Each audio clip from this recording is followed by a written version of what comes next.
For this session, we'll hear one of the simplest, yet most on-point, explanations of Bitcoin delivered by Peter van Valkenburgh.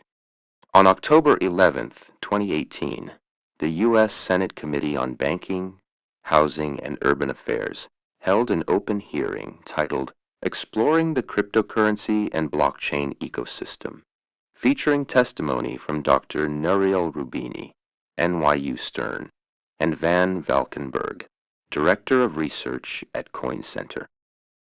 This is a classic speech. And now, Peter van Valkenburgh.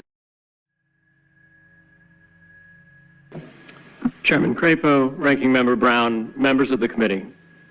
Thank you for the opportunity to speak with you today. My name is Peter van Valkenburgh, and I'm the Director of Research at Coin Center, an independent nonprofit focused on the public policy issues affecting cryptocurrency and public blockchain networks. What is Bitcoin? Bitcoin is the world's first cryptocurrency, and it works because of the world's first public blockchain network. What does Bitcoin do? It's simple. It lets you send and receive value to and from anyone in the world using nothing more than a computer and an internet connection. Now, why is it revolutionary? Because unlike every other tool for sending money over the internet, it works without the need to trust a middleman.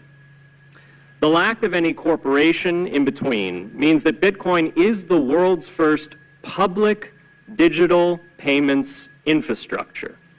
And by public, I simply mean available to all and not owned by any single entity. Now, we have public infrastructure for information, for websites, for email. It's called the internet.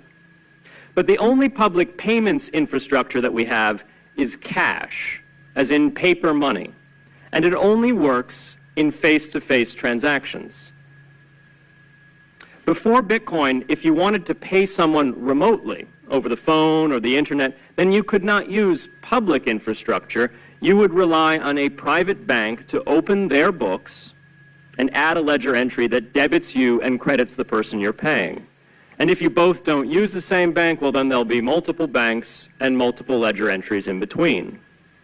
With Bitcoin, the ledger is the public blockchain, and anyone can add an entry to that ledger, transferring their Bitcoins to someone else. And anyone, regardless of their nationality, race, religion, gender, sex, or creditworthiness, can for absolutely no cost create a Bitcoin address in order to receive payments digitally. Bitcoin is the world's first globally accessible public money. Is it perfect? No. Neither was email when it was invented in 1972. Bitcoin's not the best money on every margin. It's not yet accepted everywhere. It's not used often to quote prices, and it's not always a stable store of value. But it is working, and the mere fact that it works without trusted intermediaries is amazing. It's a computer science breakthrough, and it will be as significant for freedom, prosperity, and human flourishing as the birth of the internet. And Bitcoin is just the beginning. If we can replace private payments infrastructure, then we can replace other private choke points to human interaction as well. Now, why should we want to build more public infrastructure? Why should we embrace blockchains over corporate intermediaries? Why should we tolerate their inefficiencies and work to make them better? Why should we want the pioneers of this technology here in the United States and not fleeing overseas? A simple reason. Because the corporate intermediaries providing today's critical but privately owned infrastructure are becoming fewer, larger, and more powerful, and their failures are increasingly grave. So roughly half of all Americans, 143 million people, had their Social Security numbers exposed to hackers because of a breach at Equifax. The SWIFT network has relayed hundreds of millions of dollars in fraudulent transactions because of hacked member banks in Bangladesh, Vietnam, Ecuador, and Russia. The FBI suspects now that the largest of these hacks was perpetrated by North Korea. Corrupt, low-level employees at an Indian bank, Punjab National, were able to fraudulently certify SWIFT messages stealing $1.8 billion. It's the largest electronic bank robbery in history. In fact, it's the largest bank robbery in history.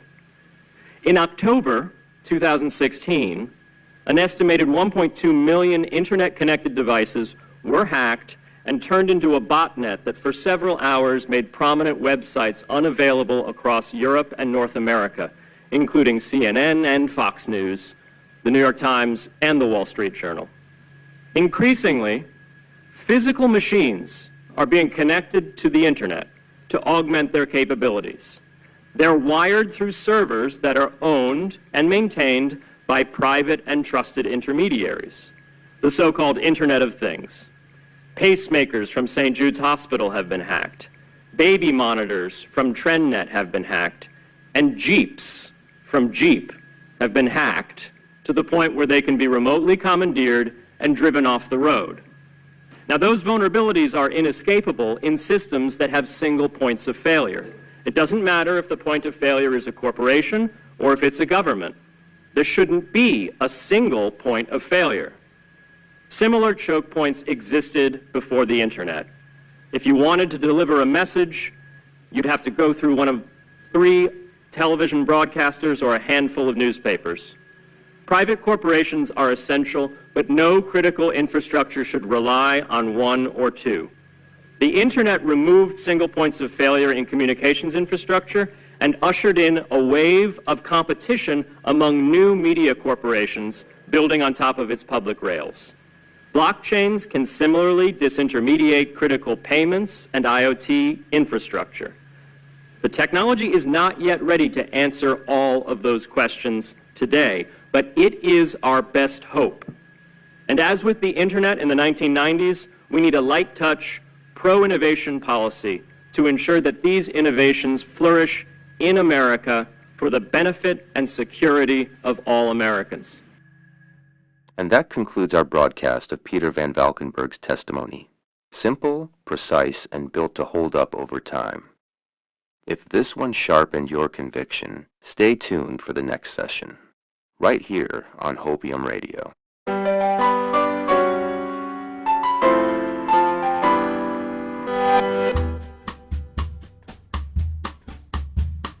This is Hopium Radio, your #1 radio station, your favorite source of dopamine hits for your Bitcoin bullishness.